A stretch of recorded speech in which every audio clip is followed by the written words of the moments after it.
Isso. Podemos nos sentar um pouquinho agora?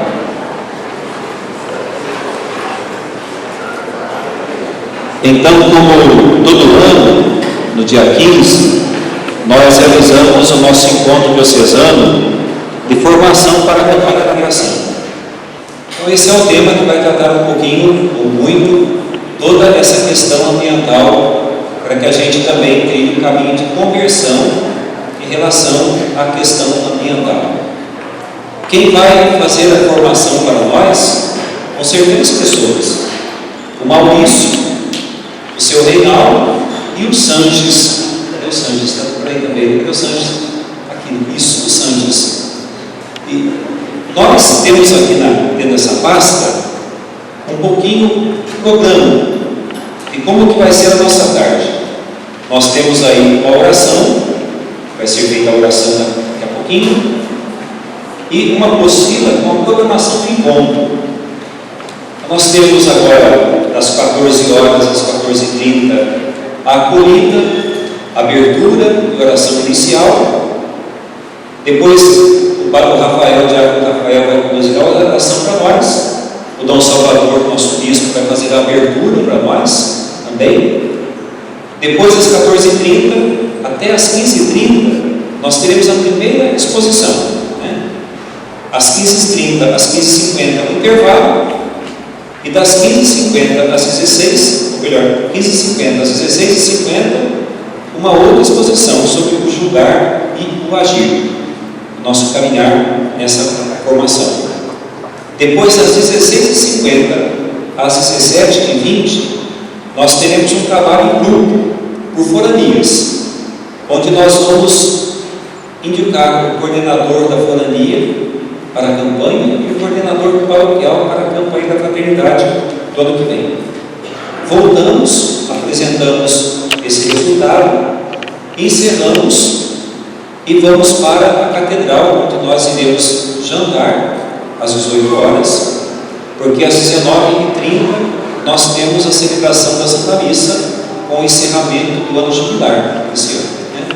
O fechamento da Porta Santa lá na catedral, com toda a diocese reunida. Essa é a nossa programação. Vocês têm aí nessa pasta o cronograma do encontro. Depois nós temos a oração e o canto, e temos um caderninho para anotações. Era a nossa intenção da equipe de formação que abandonaram, e eles disseram para nós na quinta-feira: o material que a CNBB disponibilizou para a diocese está aqui desde o dia 27. Nós não despachamos, porque estamos esperando a CNBB vir aqui, pagar uma taxa de R$ 68, porque vai na fatura da diocese, para chegar até vocês. Então não chegou por culpa deles.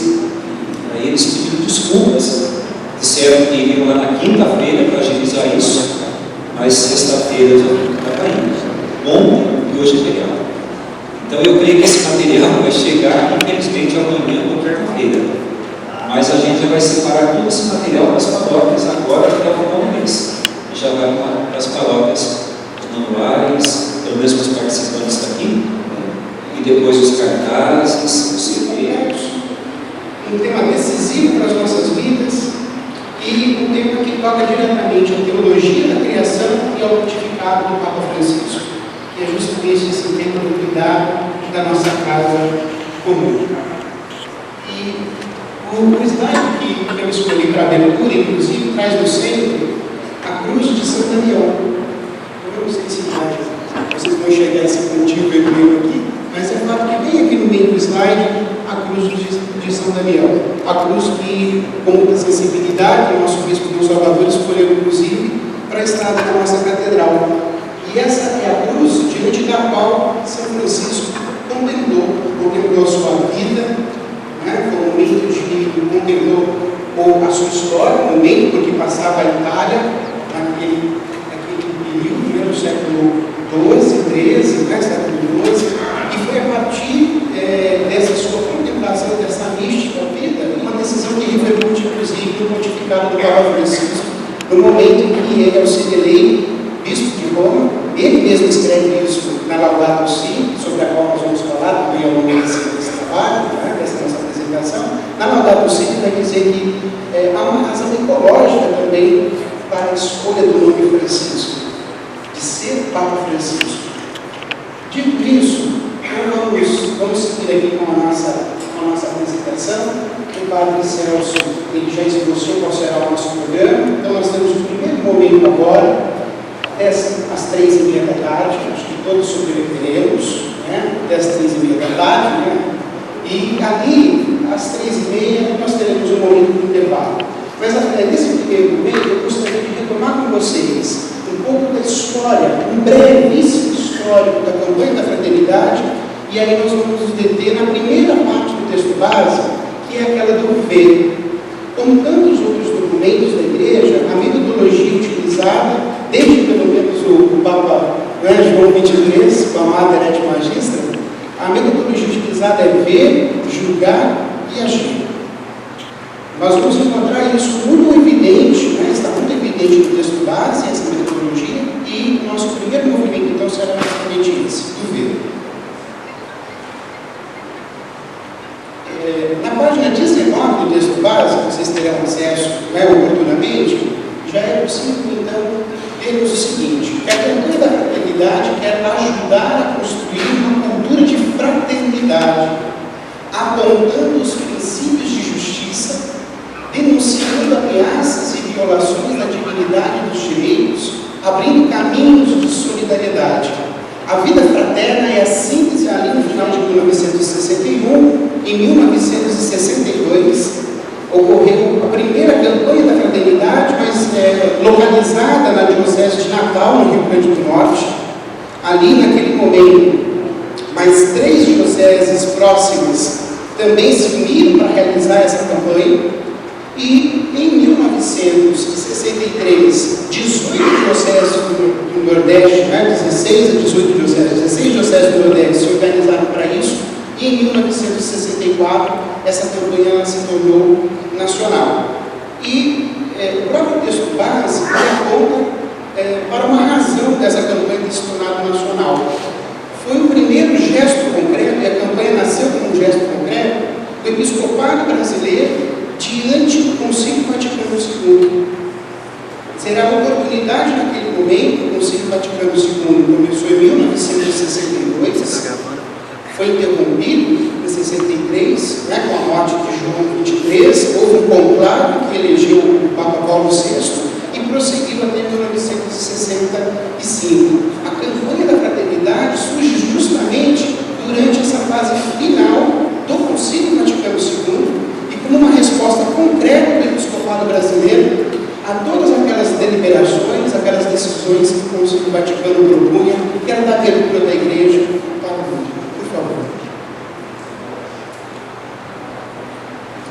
Quem o bispo que iniciou essa experiência de Natal foi o Dom Eugênio Salles, que depois se tornou arcebispo do Rio de Janeiro. Dom Eugênio de Araújo Salles. Isso. Ele era padre ligado a Caritas, brasileira, e ele era secretário, Dom Eugênio, depois reconhecido nacionalmente e internacionalmente, como o bispo do Rio de Janeiro. E aí, em 1964, veja, nesse ambiente do Concílio Vaticano II, nós vamos ter a primeira campanha nacional. Aqui, o cartaz dessa campanha, cujo lema era: lembre-se, você também é igreja. Então, a primeira campanha da fraternidade, o primeiro lema da campanha da fraternidade, está vinculado justamente aos leigos e leigas. Lembre-se, você também é igreja. E é possível justamente ali, no cartaz, a cruz em azul e as pessoas de mãos dadas, reunidas em fraternidade e indicando.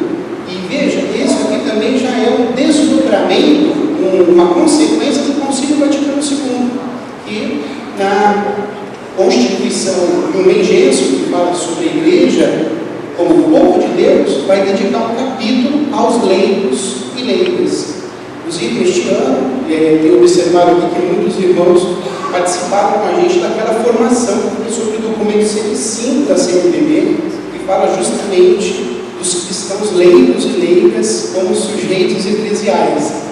Esse não é assim, um tema que foi tratado apenas agora. Em 1964, a primeira campanha da fraternidade, o lema é justamente esse: lembre-se, você também é igreja. E a proposta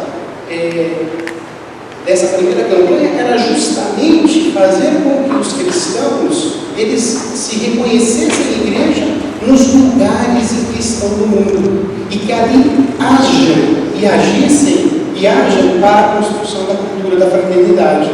Então, essa primeira campanha e esse cartaz já são muito significativos quanto a essas intenções, da própria campanha que acontece desde 64 a mais de 50 anos. A preocupação com o ambiente também não é nova. Ela remete à campanha da fraternidade do ano de 1979. Preserve o que é de todos. Esse foi o lema da campanha da fraternidade de 1979. E foi essa campanha, à época, ela também se colocava diante de uma discussão importante nos anos 70, porque em 1972 aconteceu uma primeira grande conferência mundial na cidade de Estocolmo, na Suécia, a Estocolmo 1972, que 20 anos depois viria a acontecer no Brasil. Foi a Eco 92, no Rio de Janeiro. Mas a primeira grande conferência mundial se deu em 1972.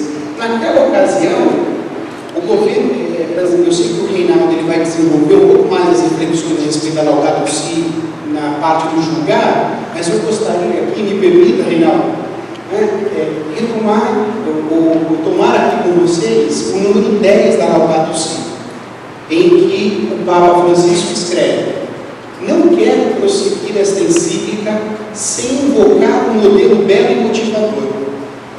Tomei o seu nome por guia e inspiração, no momento da minha eleição para bispo de Roma.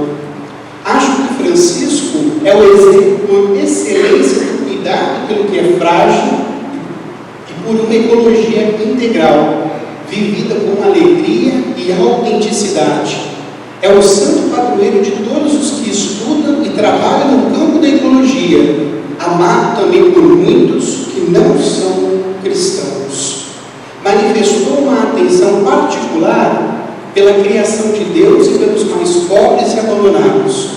Amava e era amado pela sua alegria, a sua dedicação generosa, o seu coração universal. Era um místico e um peregrino, que é outra forma de falar de discípulo missionário.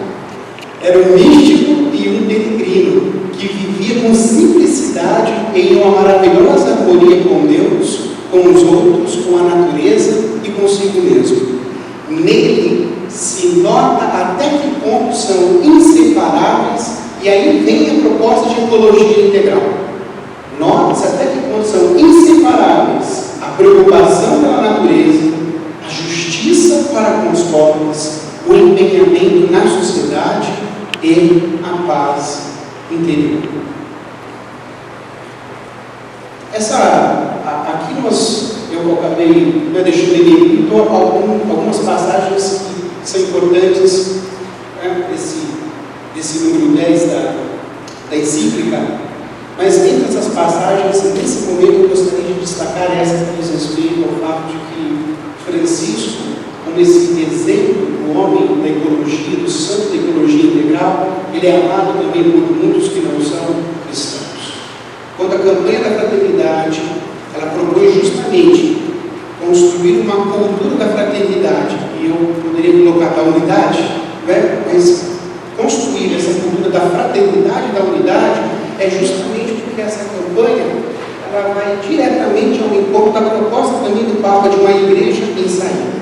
A campanha da fraternidade é justamente esse momento em que a igreja ela sai daquele daquele ambiente próprio do templo, da sacristia, dos centros pastorais, para discutir um tema que é um tema de todos, de cristãos e não cristãos. É preciso realmente que haja uma abertura de ambas as partes, daqueles que não são religiosos e dos religiosos, para que possam conviver, para que possam superar aquele período da história que é chamado de um período secular da história, principalmente o século XIX, que é aquele vinculado em que ou a fé ou a razão, né? Ou com Deus ou sem Deus.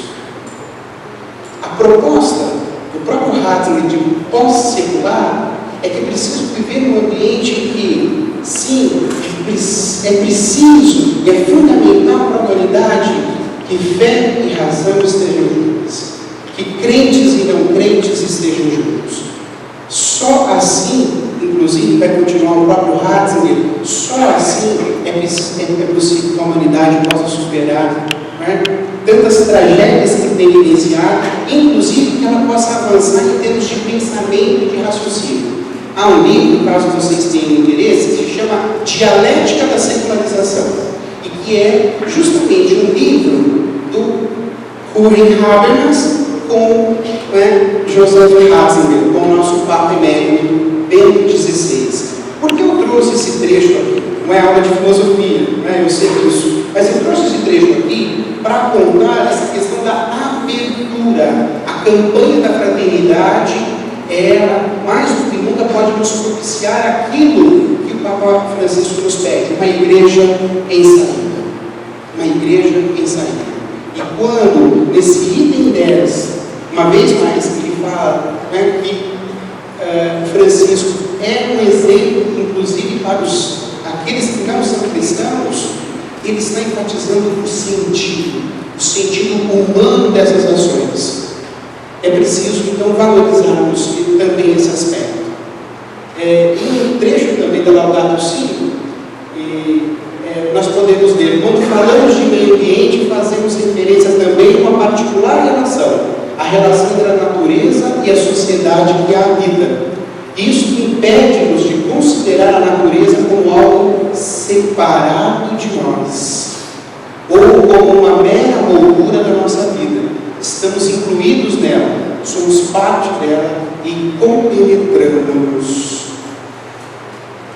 Quando nós observamos esse nosso planeta, observando dessa maneira, aqui vou fazer 10 segundos de silêncio. Observe o nosso planeta.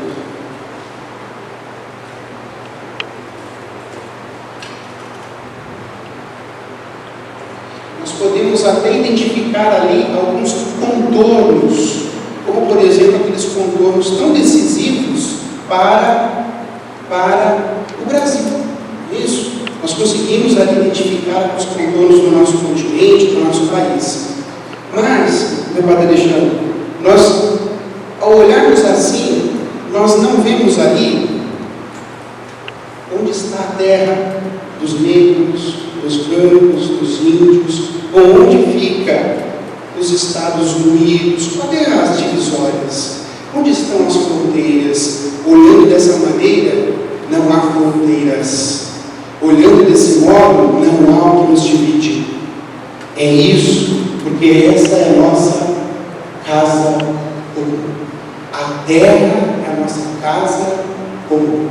A Laudato Si, ela vai nos proporcionar justamente isso. Ao longo da leitura dessa carta encíclica sobre o cuidado da casa comum, é justamente nós contemplarmos a criação, a natureza, mas já que tivemos a possibilidade, inclusive, de termos uma imagem como essa, de contemplarmos também essa imagem. E tudo aquilo que ela pode nos oferecer em termos de reflexão, de sentido para nossas vidas.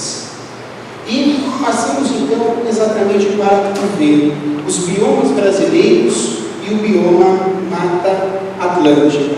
Isso vocês encontrarão depois no texto base, da página 23 à página 72. No texto base, vocês vão encontrar lá todos os biomas. Tá? Porque como é um texto nacional, então ele foi pensado para os 6 biomas de todo o nosso território. nós vamos encontrar lá os 6 biomas. Aquele que diz respeito particularmente à nossa diocese é o bioma Mata Atlântica. Ele que tenha sobrado um pouco da Mata Atlântica, mas o nosso bioma ele corresponderia, né, à Mata Atlântica. Então nós vamos encontrar justamente esses 6 biomas sobre os quais nós vamos falar depois, e particularmente sobre o bioma Mata Atlântica. O próprio texto base, ele faz algumas referências sobre essa dinâmica da vida no planeta Terra. Então, uma primeira indicação é justamente de que o planeta Terra, ele, ao longo da história, ele passou por várias transformações. Inclusive, há uma teoria que é aquela teoria chamada de Pangeia. Quer dizer, milhões de anos nós teríamos, na verdade, um único continente que, ao longo do tempo, essa imagem central, ele foi se desmembrando por uma série de razões, de movimentos. Então, aqui nós temos algumas imagens que dizem respeito justamente a esse fato. O planeta Terra, ele tem uma dinâmica própria, e ele não para, ele está se transformando agora. Inclusive, nós estamos parados aqui, mas a gente sabe que está acontecendo todo um movimento de rotação, né? A Terra está em movimento, ela tem vida. Nesse sentido, ela tem vida, ela está em movimento. E ela tem uma história. Então, ao longo de milhões de anos, ela foi se transformando. E ela, ao longo dessas transformações, com a diversidade de vida, né, animal, vegetal, ao longo desse período todo, ela teve condições de assimilar essas transformações e de recompor aquilo que eventualmente vinha a degenerá-la. Agora, nos nossos tempos, a exploração e as transformações e a intensidade da transformação humana tem sido tais que não há esse tempo para que a Terra consiga se regenerar, que os ecossistemas consigam se refazer. Então é isso que o texto base vai chamar a atenção. Ele vai apresentar o fato de que a natureza ela é cíclica. Nos ecossistemas nós temos ciclos, né, de carbono, de outros elementos, da água, e que a gente deve considerar que existe uma interação entre todos os seres vivos e o seu ambiente, a sua casa, que é a Terra.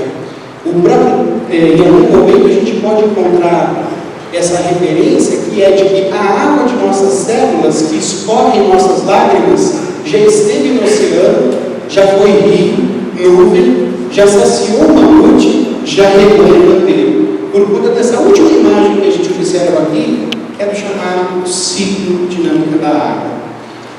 Ao longo da história, vai haver esse processo, um processo complexo e com um equilíbrio que nos últimos anos, né, esse equilíbrio tem se desfeito por conta das ações, das intervenções, das irresponsabilidades cometidas pela humanidade, e a gente vai ver isso adiante. É preciso considerar que somos todos feitos da mesma matéria que se transforma e molda a vida em todas as suas formas. Aqui nós estamos, nessa parte do ver, no julgar, o Reinaldo que vai trazer toda uma referência vinculada à teologia da criação, inclusive com um pouco mais de cuidado, um pouco mais de minúcia. Mas é preciso considerar, se retomamos o livro do Gênesis, e veja, é justamente do livro de Gênesis que vem o lema da nossa campanha: cultivar e guardar a criação. Não é dominar e destruir a criação, é cultivar e guardar a criação.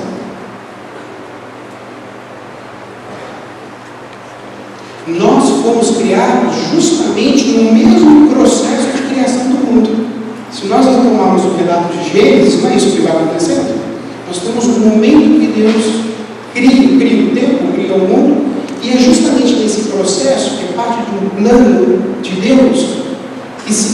constrói, que se faz a terra e depois nós, seres humanos. Mas nós somos parte. Deus nos fez depois que Ele criou a nossa casa comum. Não poderia ter nos feito primeiro. Porque no plano dele, onde tudo é perfeito, era preciso primeiro pensar a casa comum e depois os seres humanos. Com uma responsabilidade, cultivar e guardar a criação. É à luz dessa nossa fé, desse princípio, que nós consideramos que somos todos feitos da mesma matéria que se transforma em obra viva em todas as suas formas. E o texto base vai apresentar também uma definição para bioma. Então, no texto base, na página 13 e 14 do texto, nós vamos encontrar a expressão bioma, vem de bio, que em grego quer dizer vida, bioma, sufixo também grego, que quer dizer massa, grupo ou estrutura de vida. Um bioma é um conjunto de vida animal e vegetal constituído pelo agrupamento de tipos de vegetação contínuos e identificáveis em escala regional, com condições geoclimáticas similares e história compartilhada de mudanças, o que resulta em uma diversidade biológica própria. Nas páginas 13 e 14 nós temos essa definição de bioma. Nós vamos apresentar aqui a seguir um mapa, inclusive, que dispõe, né, a localização desses biomas no nosso território nacional. Só gostaria de dizer que as nossas apresentações aqui hoje, elas são introdutórias. Então, vocês nós vamos discutir na parte final do nosso encontro no Agir, que nós teremos ocasiões para encontros mais específicos, né, por forania, também por paróquia, para que a gente, aos poucos, também possa assimilar a riqueza toda contida nessa exposição dos biomas no território brasileiro. Né? Então, nós teríamos a CNBB e a coordenação nacional no momento de organizar esse texto, com todos os assessores, né? A CNBB sempre conta com os assessores, né? Leigos também, que são profissionais, especialistas da área, e no momento de fazer o texto base, de elaborar o texto base, essa equipe chegou, então, em uma definição operatória dos biomas, porque poderiam existir outros biomas. Há uma discussão específica sobre os biomas. Mas a CNBB, no texto base, ela opta então, por pensar 6 biomas: Amazônia, Caatinga, Cerrado, Mata Atlântica, Pampa e Pantanal. Nós cantamos junto com o Ditão, foi isso? Nós cantamos lá, né? E passamos, inclusive, se vocês se lembram, nós passamos por 4 desses biomas aqui, né? Nós passamos por 4 desses biomas. Ô Ditão, você quer cantar só um refrãozinho pra gente, para acordar o pessoal lá, porque o pessoal está dormindo lá? Isso sempre acontece comigo, é normal, viu, Ditão? Vamos só um refrãozinho.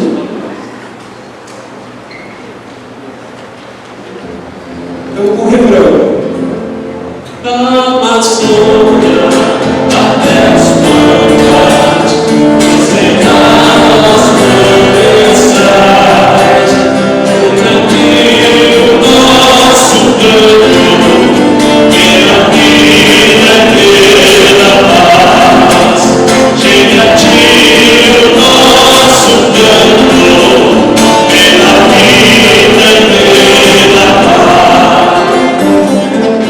Enfim, eu acordei muito então, obrigado. Brincadeira.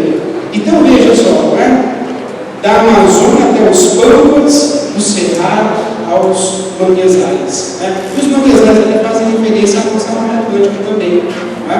Mas aqui uma disposição que é justamente essa. Primeiro de que o bioma da Amazônia é o que chama mais atenção. Né? Então ele toma conta, ele é o maior bioma, né, brasileiro. E aí depois nós vamos pensar aqui no bioma Caatinga, no no bioma Cerrado, né, no bioma Pantanal, no bioma Pampa e aqui no bioma Mata Atlântica, que no caso do estado de São Paulo, nós temos áreas do estado de São Paulo também com o bioma Cerrado. Né? E no caso da nossa diocese, seria o bioma Mata Atlântica. Sobre a Mata Atlântica, né, vamos aqui destacar alguns aspectos que estão presentes no texto base. Né? Então, essa localização, e aqui a gente pode observar o que seria um mapa aproximado da Mata Atlântica no século XVI, tá? Então, seria algo aproximado no século XVI, o que é a Mata Atlântica hoje. Ó. O ponto verdinho ali nos ajuda a identificar a Mata Atlântica. Então, o que era a Mata Atlântica no século XVI e o que é a Mata Atlântica hoje. Segundo os especialistas, né, hoje resta pouco mais de 12%, né, do que era a Mata Atlântica no século XVI. Né? Então, isso já é uma primeira informação que, né, como vocês, né, eu também me surpreendi muito, né, e já é, de fato, um primeiro momento para a gente começar a ficar desequilibrado com essa situação. Né? A gente já começa nesse momento, né, a ficar olhando. Isso, o bioma canavial, isso. Foi o bioma canavial, isso. Vamos discutir depois. O bioma canavial. Mas tem bioma selva de pedra, tem isso, se fala muito disso. Mas esse é o primeiro momento aqui, quando a gente tem diante de nós essa informação e a gente consegue visualizar isso no mapa, isso nos toca muito profundamente, para ver o que é que tem acontecido. São menos de 500 anos. Né? São menos de 500 anos. Isso na história é pouco. E para se destruir, eu imagino, nessa rapidez, a gente vai. O texto base traz outras informações, outros números, mas essa aqui já é uma primeira informação que deve fazer com que a gente realmente pense com seriedade, com atenção sobre a questão da nossa casa comum. E a gente já começa a imaginar todos os efeitos, inclusive, de uma devastação como essa. Os efeitos que se expressam, por exemplo, quando a gente começa a conversar, nossa, o tempo está maluco, né? Hoje está calor, né? De manhã, depois à tarde está frio, ou o inverso, ou chove demais, ou não chove. O caso da Amazônia mesmo, o Reinaldo e eu acompanhamos lá a fala de uma assessora, né?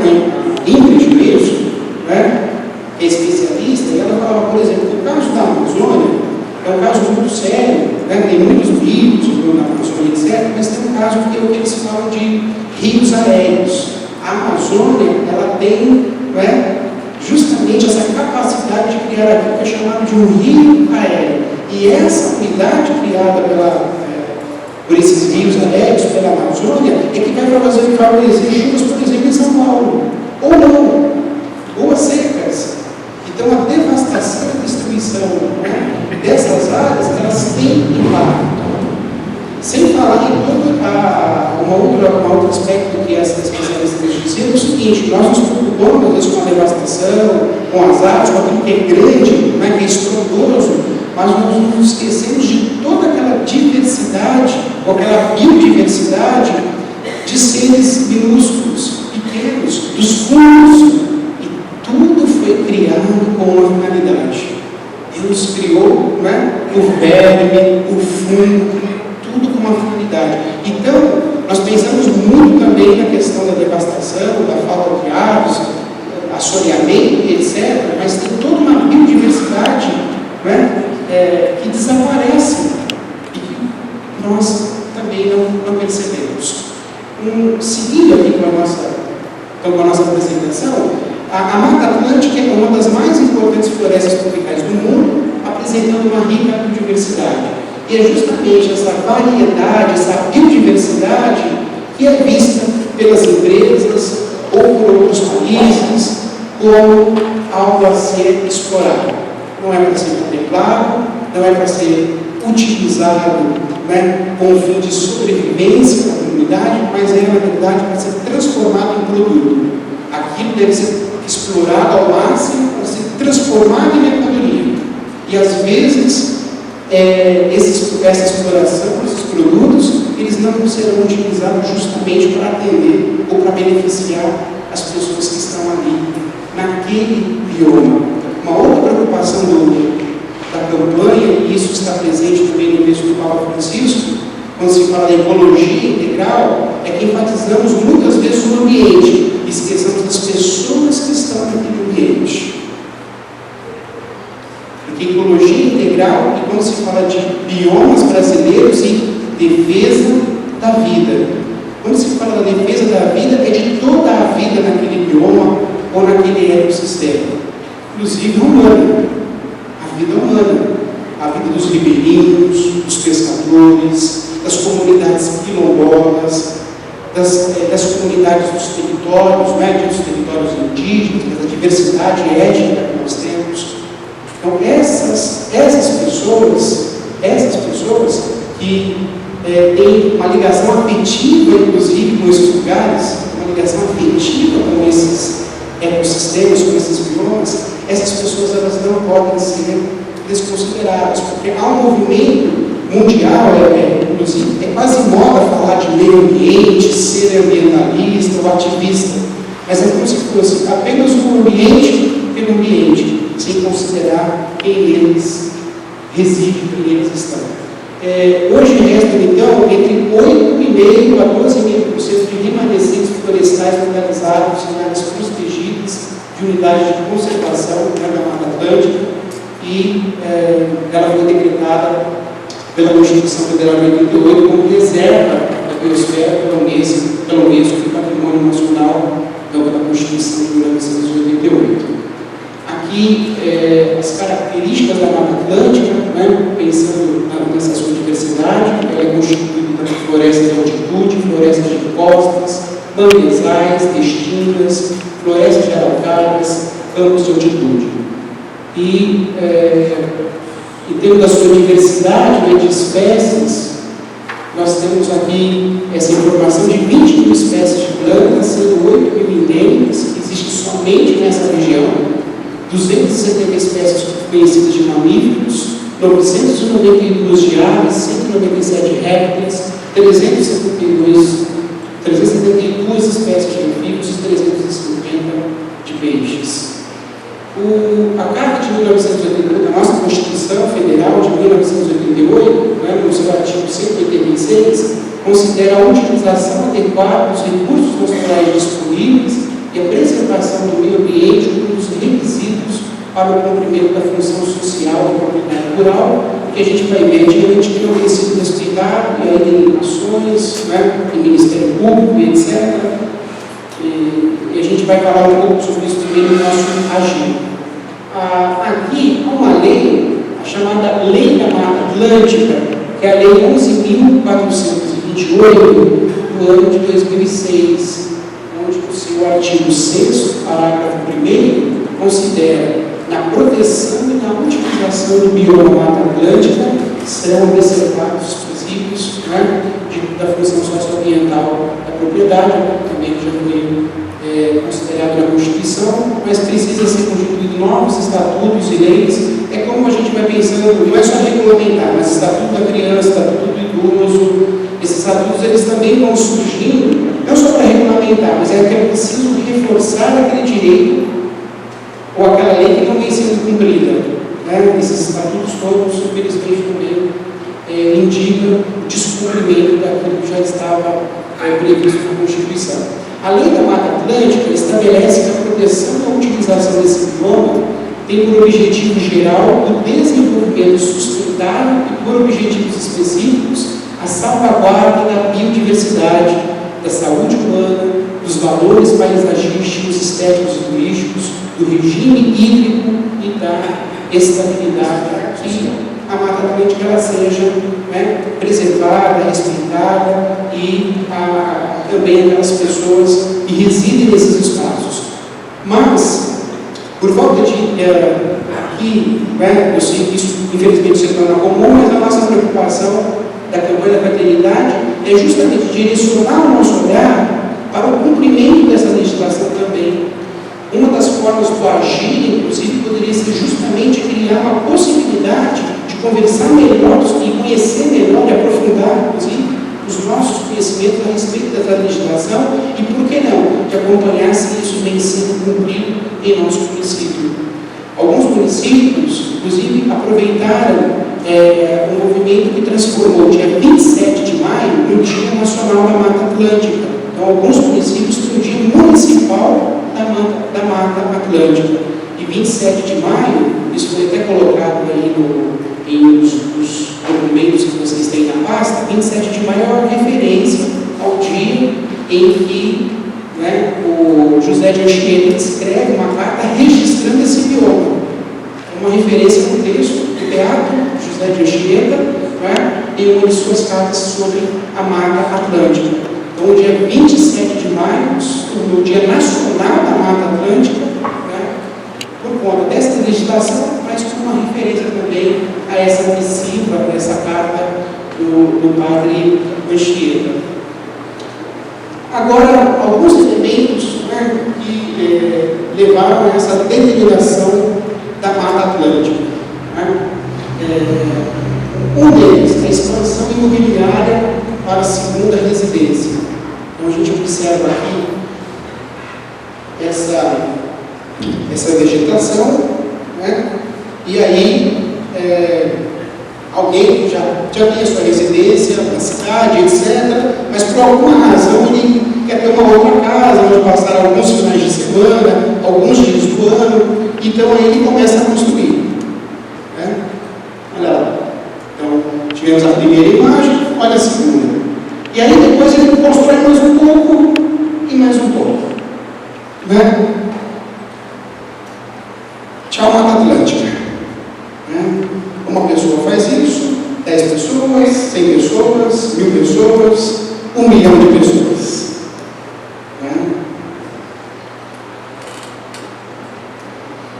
Aqui, essa região, que a gente poderia falar dos locais também,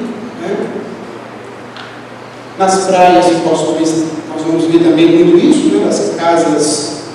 das casas de praia. Aí, quando acontecem algumas mudanças climáticas, a água vai e leva toda a casa, calçadão, e a água invadiu o calçadão, não é o calçadão que invadiu a praia, não é? Os telejornais falam que a água invadiu o calçadão, mas não é o calçadão que invadiu a praia. Então aqui, outras imagens, falando das praias, veja só. Também isso aí, praias bloqueadas, a gente vai ter agora a criação disso, residenciais que inclusive eles acabam privatizando a praia, o que é ilegal também, mas existem residenciais que privatizam a praia, então a pessoa não tem acesso, e ali do lado, muito perto, são construídos resorts, grandes mansões, etc, etc. E aqui, chamando a atenção para a questão da diversidade cultural também, falando dos pescadores, das comunidades quilombolas, das diversas etnias dos povos originários. Não exatamente, eu não sei exatamente se aqui na diocese nós temos comunidades quilombolas também que poderiam me ajudar, se nós temos comunidades quilombolas ou povos originários, algumas etnias, caigangues, coroados, xetá, é isso. Aqui no Paraná, na nossa diocese vizinha de Jacarezinho, nós temos algumas comunidades ali, xetá, principalmente.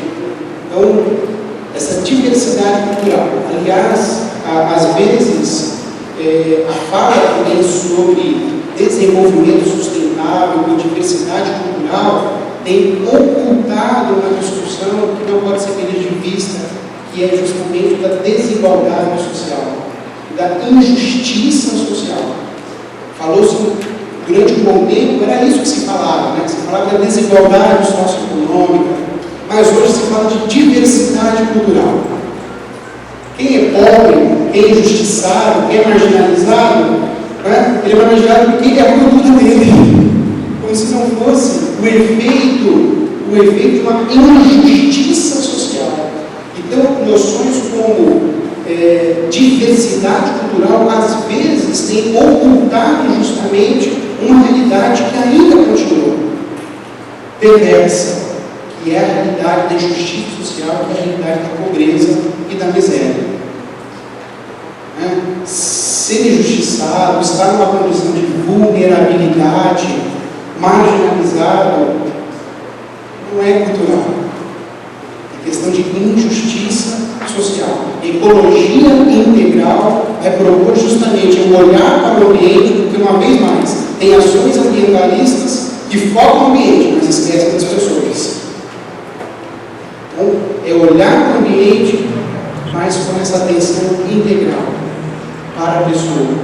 Para aquelas pessoas, inclusive, o texto vai apontar para isso, e também é laudado do Papa Francisco, para aquelas pessoas que são a maioria do mundo, que são as pessoas excluídas, marginalizadas, os mais pobres.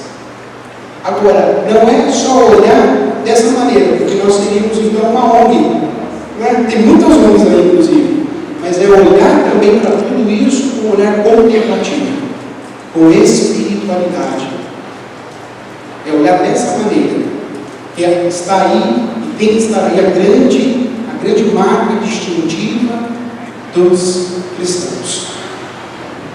É isso que propõe o Papa Francisco também com a sua Laudato Si sobre o nosso cuidado da casa comum.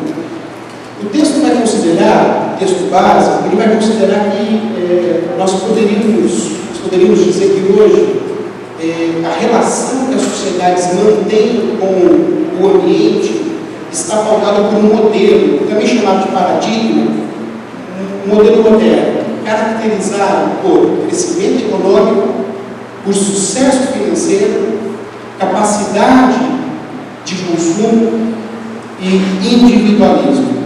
E aqui, selecionado uma imagem, inclusive o Reinaldo e eu trouxemos lá do grupo de preparação, que é justamente essa. Então, tirar uma fatia do mundo para levar para si.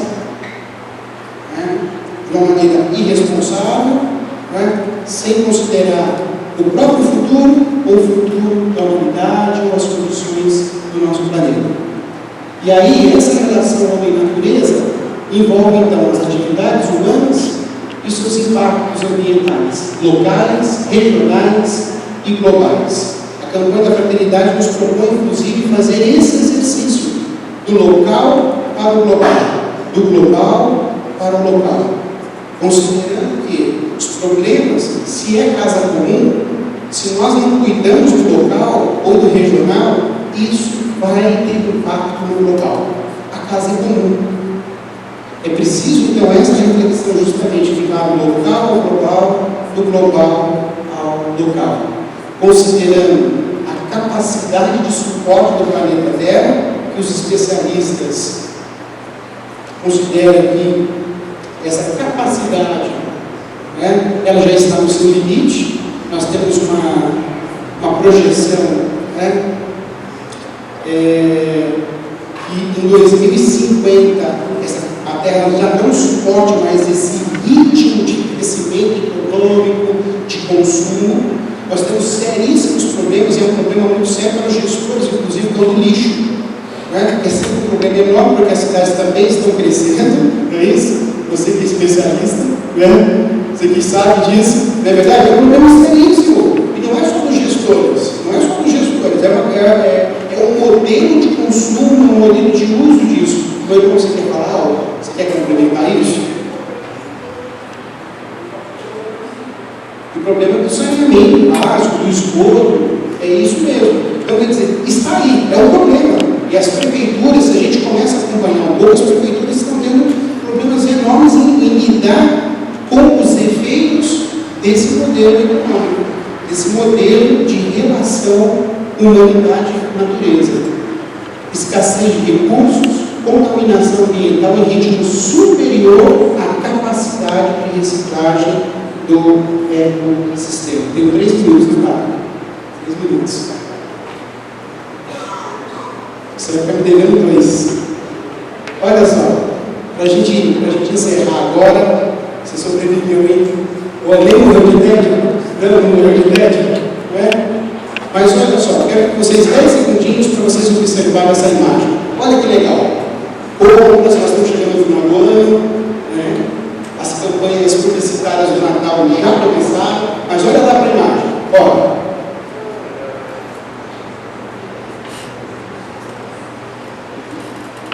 Tudo legal. É isso que a gente vê nas vitrines. O que a gente não vê é isso.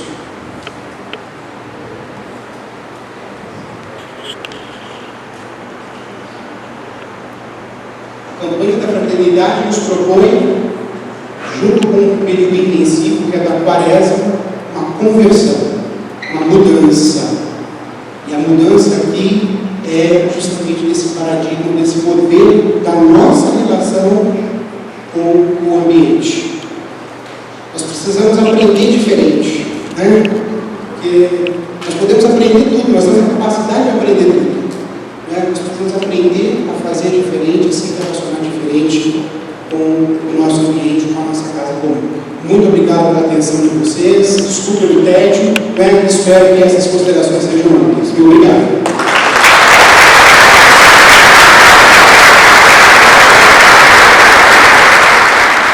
Como é que se chama? Alguém que conhece aí as plantações dos canaviais, como é que se chama aquela coisa mal cheirosa que a gente encontra nos campos? Lixívia.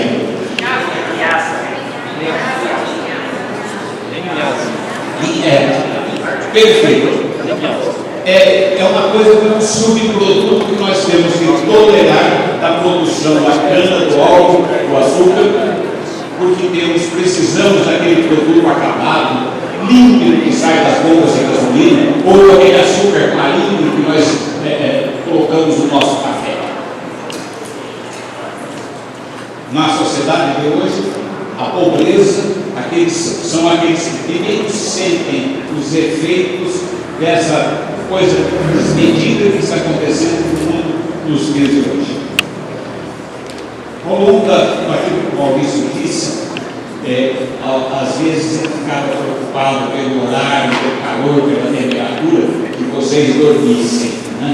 Vocês imaginem eu agora, né, depois desse lanche, em que nós vamos nos sentar e retomar a tarde. Então, para conquistar vocês, para que a gente, vamos dizer assim, fique mais leves, antes de eu começar a minha abordagem, que é sobre o julgar, nós vamos ver um filminho curtinho de 3 minutos. Quando o computador fica velho, aí eles jogam fora e compram outro, não manda arrumar. Mas, nossa, quanta riqueza! E que os carros, chegavam a falar, os carros, quando enchem o cinzeiro, eles descartam o carro e colocam um outro jogam fora. Nós achamos isso absurdo, mas isso está acontecendo nos dias de hoje. Com certeza, muitos de nós já descartou um computador que não serve mais.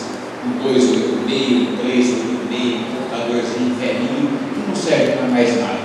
Por quê? Porque para conseguirmos acompanhar os dias de hoje, com as tecnologias que surgem a todo instante, nós precisamos nos adequar, nós precisamos nos adaptar, comprar novos equipamentos que leiam as informações que estão disponíveis nas redes de comunicação. Chegamos num ponto em que talvez questionemos, para onde vamos? O que faremos? Me ocorre aqui um filmezinho interessante, um menininho pequenininho que está com uma mala quase mais pesada e ele, bravo, cara de nervoso, e pergunto para ele: aonde que você vai? Eu briguei aqui em casa, vou para a casa da minha avó. Né? E é o que as crianças falam normalmente: vou para a casa da minha avó. Será que há possibilidade de nós fugirmos daqui e irmos para a casa da nossa avó em outro planeta? Não. Então, ou nós fazemos alguma coisa, ou nós realmente tomamos as rédeas da nossa vida, do nosso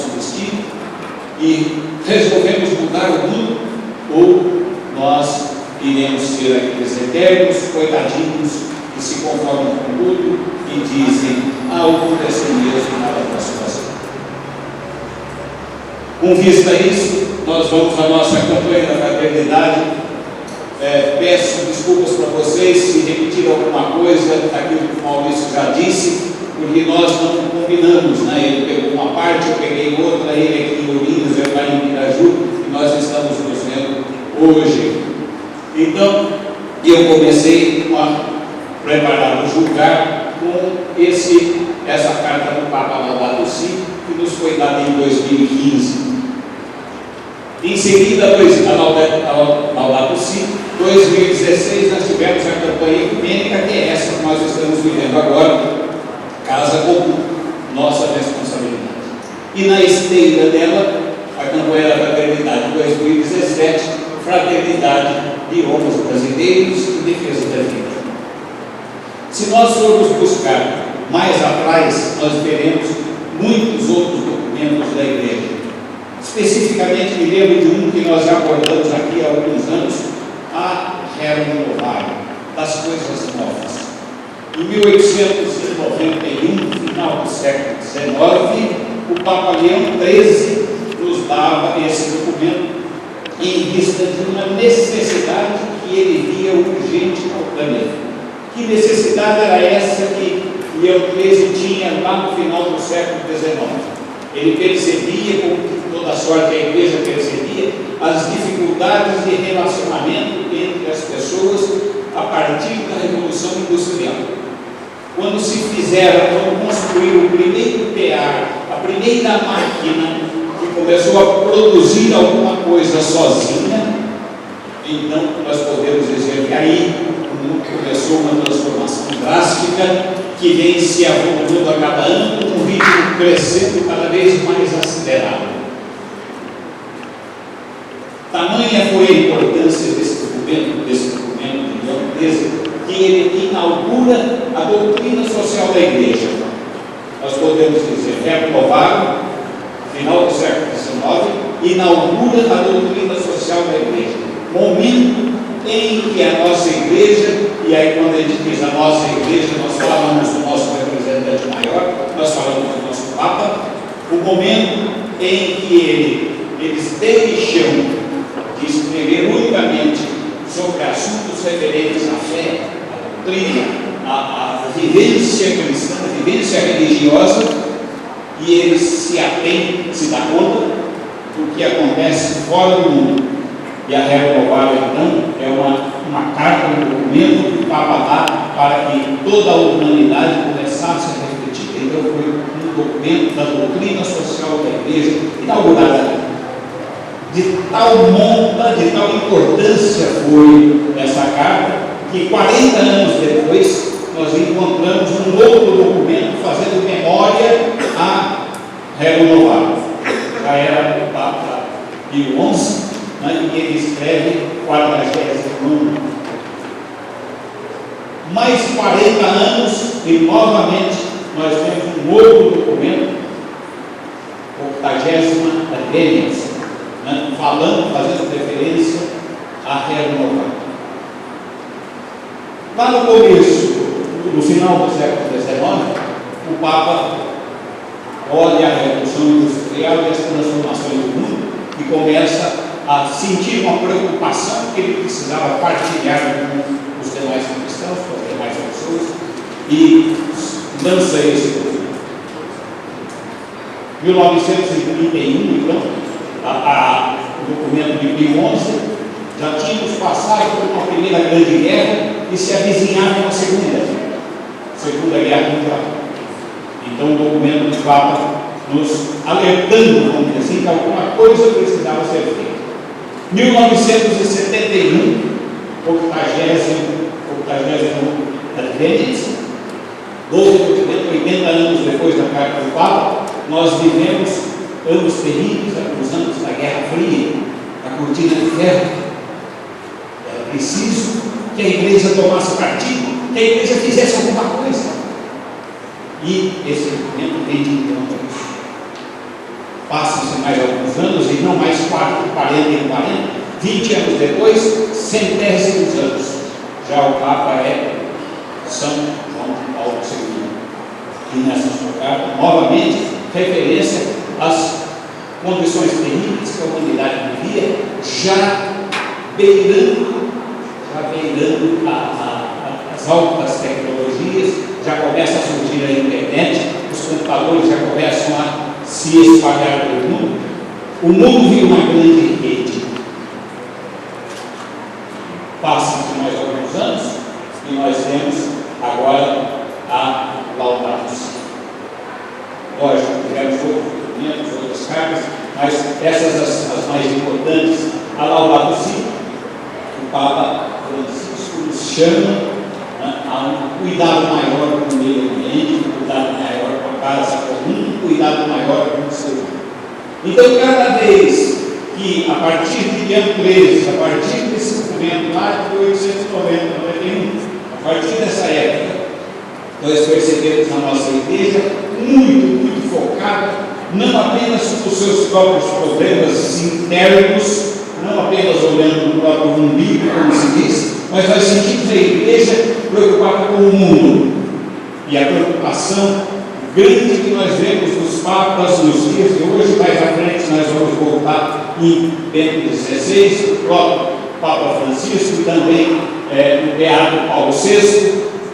Nós vamos ver várias vamos dizer, mensagens, palavras deles com referência a essa nossa humanidade, a esse mundo em que nós vivemos. O Maurício mostrou pela forma de fora do planeta, pela forma tão bonita.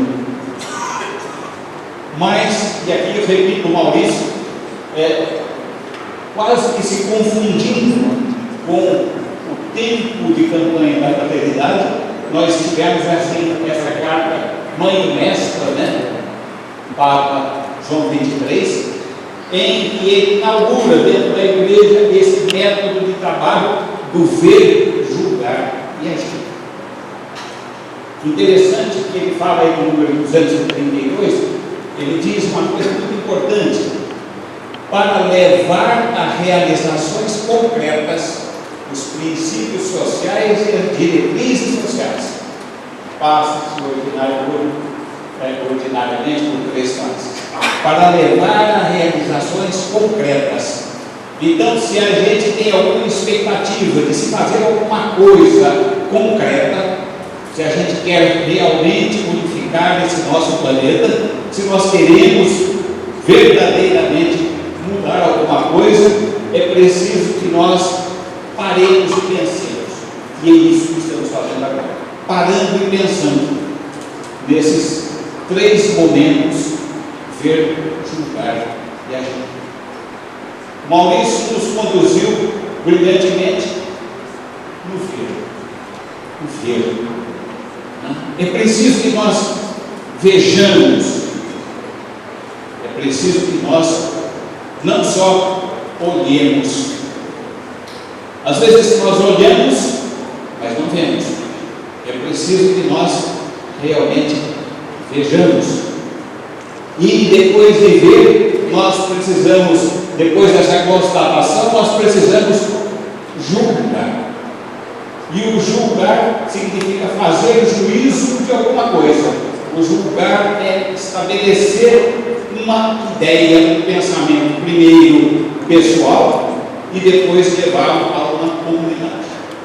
Nós precisamos ver, julgar, e depois de termos visto e julgado, aí nós partimos para a ação.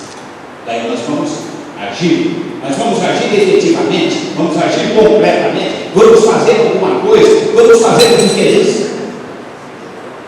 Porque às vezes a gente nem vê direito, não julga, nós dizemos, não tem opinião a esse respeito, e subimos confortavelmente em cima do muro e lá ficamos. É preciso que nós vejamos, julguemos e ajamos. Ou julgar.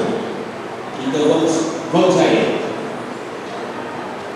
Como é que nós vamos julgar esse tema da campanha da fraternidade, guiou os brasileiros em defesa da vida?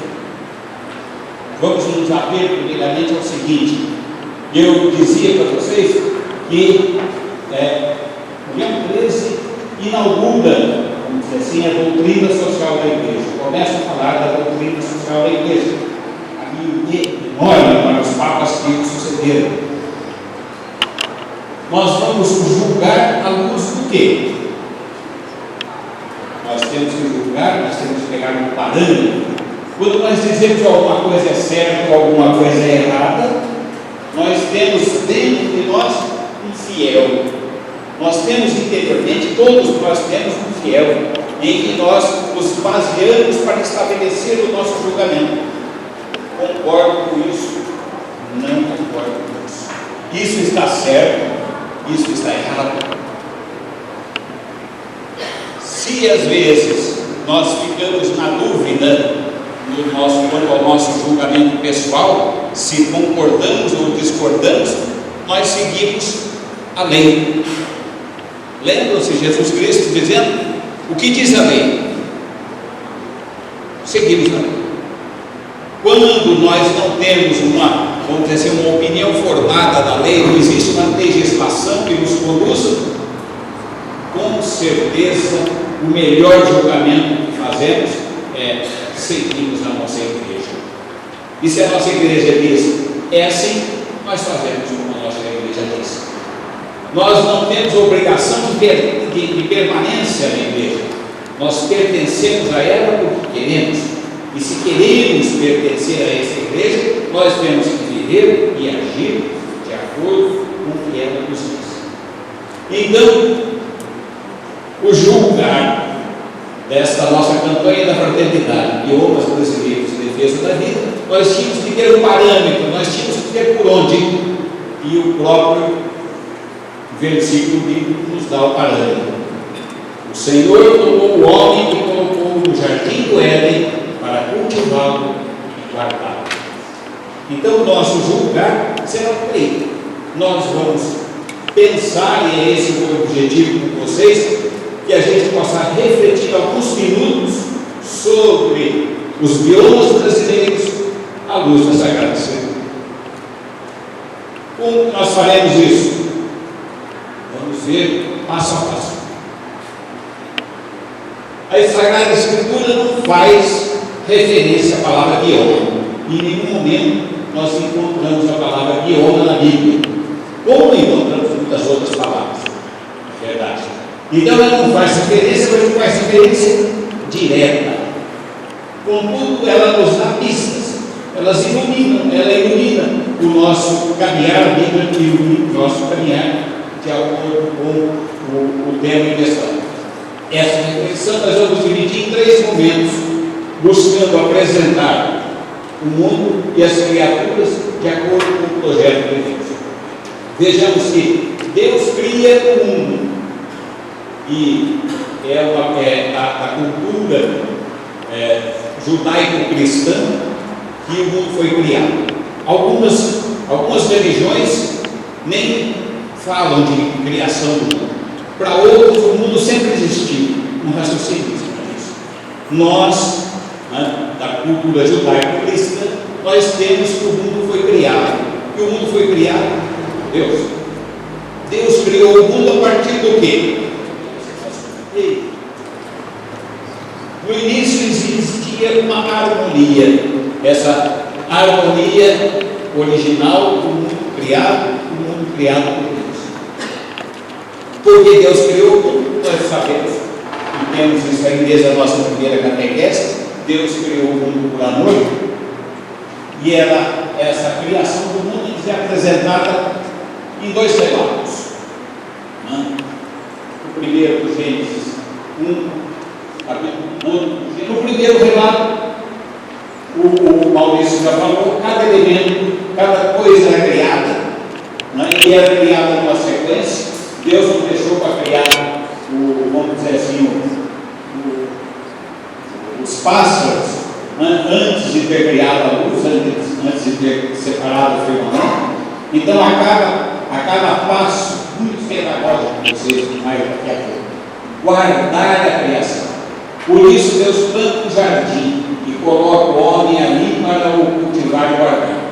Fora com a mulher da costela do homem, conferindo a ela a mesma dignidade e a mesma missão. Então, o homem tem 3 relações.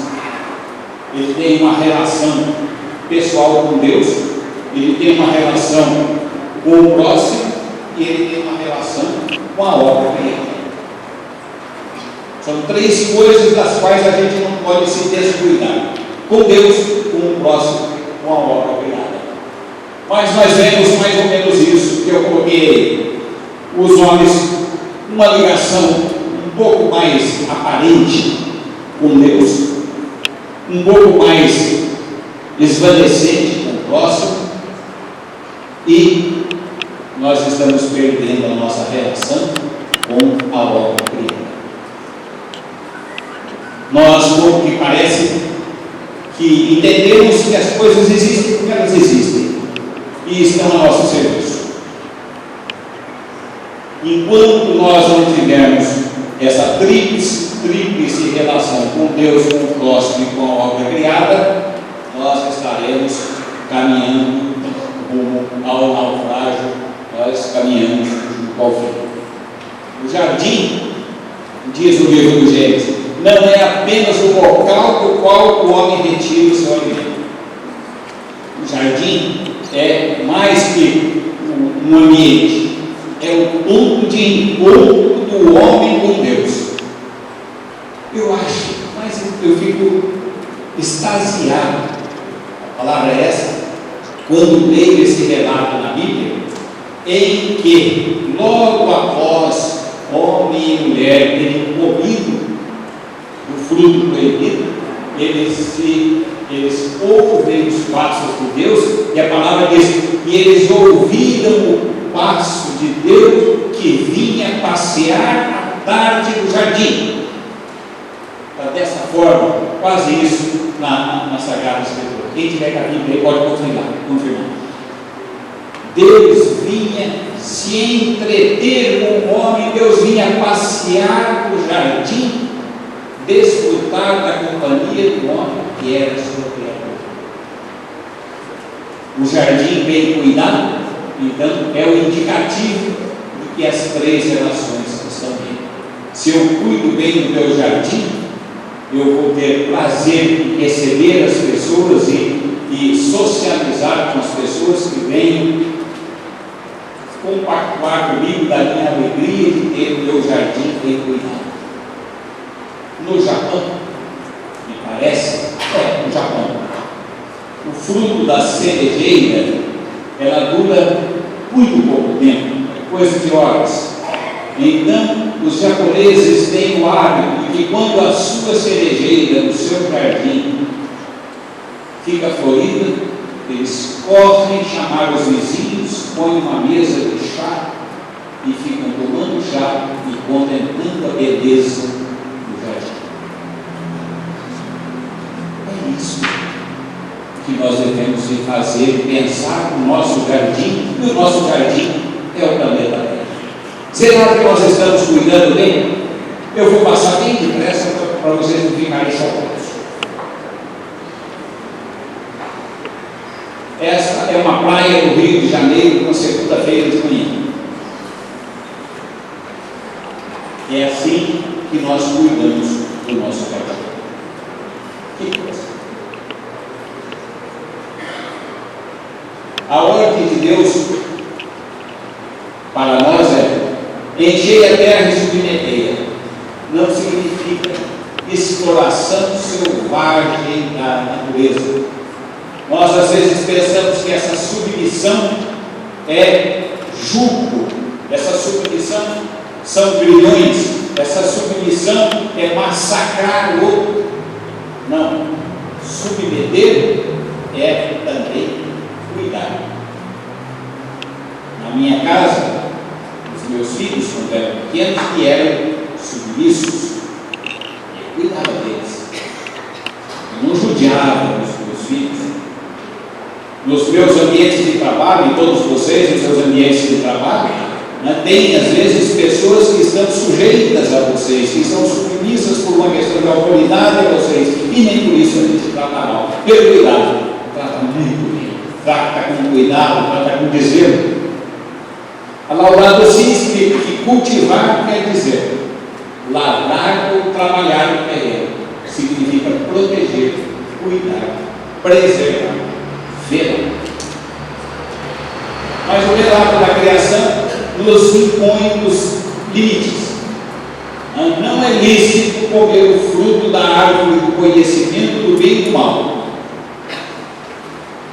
que o escritor sagrado nos indica com isso, que nós não podemos dispor de tudo ao nosso bel prazer.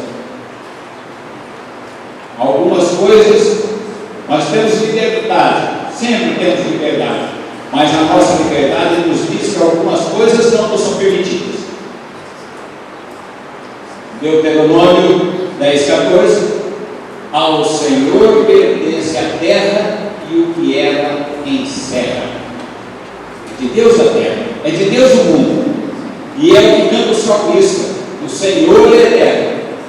O presidente eleitor dos Estados Unidos dizendo que quer rever os acordos ecológicos da emissão de gases, porque no ano passado a China teve 3,2% de diminuição de emissão de gases, e os Estados Unidos 2,6%, me parece que é isso. E ele quer rever isso, que é injusto, tem que produzir, a indústria tem que fabricar.